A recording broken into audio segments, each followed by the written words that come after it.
Bolani bosh o'lchamlari normaga nisbatan 1 hafta yoki 1,5 hafta, 2 haftagacha katta bo'lishi qanchalik xavfli? Ko'pchilik bolamni boshi katta ekan degan savolni beradi.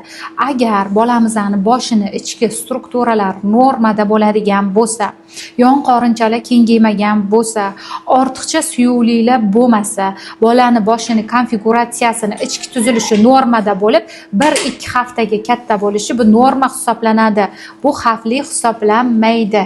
Tushundinglar, bu xavfli emas. Chunki bizda hamma narsa nasliy holatga bog'liq bo'ladi. Bu yerda yana bitta narsa standart bo'yicha srezlar ketadi.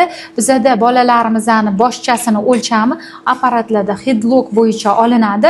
Amerika standarti bo'yicha.